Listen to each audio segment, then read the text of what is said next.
Hello everyone, hope everyone's doing well today.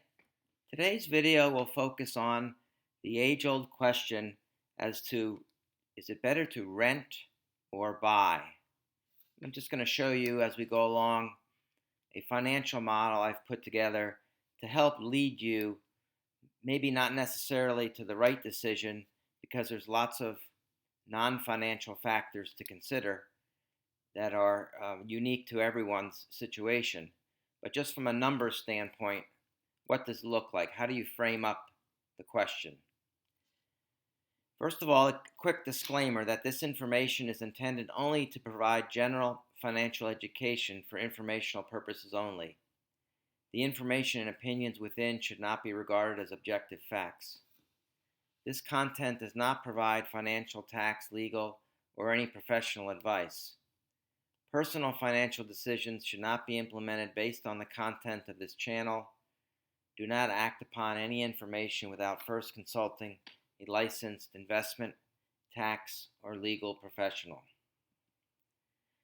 Okay, so I see a lot of different thoughts, whether it's reading articles or just hearing people talk. A lot of different thoughts and opinions about this question of renting versus buying a house. It depends on many factors. But if you just strictly look at the numbers, what is the answer? First of all, you need to build a model, which is what I'm going to show you here in a second, one that I've built. And it not only has a list of financial variables, but also non-financial assumptions, such as, if you buy or rent, I'm talking about the same house and staying in the house for 30 years in that same status. I'm going to show you what the numbers look like year by year, but it's kind of based on that premise. On the buy scenario, every year you're doing basic maintenance on the house. So I'm assuming no major changes like, adding a second floor or something like that, or no refinancing. In the rent scenario, your down payment that you would have paid for the house is invested. So you're going to want to determine key numbers such as the mortgage rate, the down payment, the house value, rent, taxes, insurance, annual growth in the house value, rent, taxes, insurance, etc. And what I did was just focus on those things that will be different between the scenarios. So I'm comparing rent versus buy. If anything same between the two, like for example, paying for utilities, you're going to do that either case. So I ignored those things that are the same.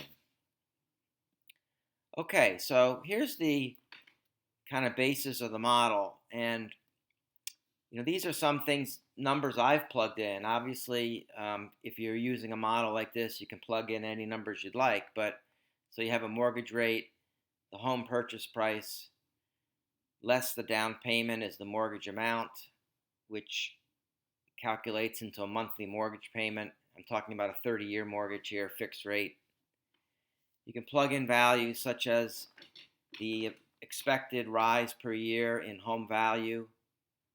What percent of the home value do you pay each year in maintenance costs, property taxes per year, homeowners insurance, if you have an HOA fee, and then how much those fees will gain or rise every year. It's a little bit cleaner on the rent side. You have rent per month, rental escalation per year, renter's insurance, and going back to what I was talking about earlier, instead of making that down payment, in this case $30,000, you invest that money, and then you have a gain per year that you want to model. So using these particular variables here, these values that I've input in the model, what this shows, and I know the numbers are kind of small here, on the left side is the rent scenario, and these are the values per year. And you can see I start with year ending number 1 and going down to 30. The right side is the buy scenario. You have more variables, the mortgage, taxes, etc. And really what the bottom line in using these numbers is that it costs about $600,000 more to rent for 30 years versus buying. So you can see in the bottom center there, the difference between rent and buy is $621,000 to the buy side, to the buy scenario. And I'm going to jump now into the model itself. So I'm going to exit out of here and go into the spreadsheet. I'll go into full view, full screen. We'll get out of this here.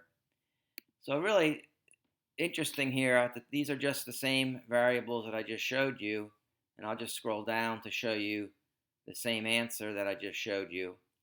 But let's tweak some numbers here. So let's say maybe you can get that same house for, say, $750 instead of $2,000.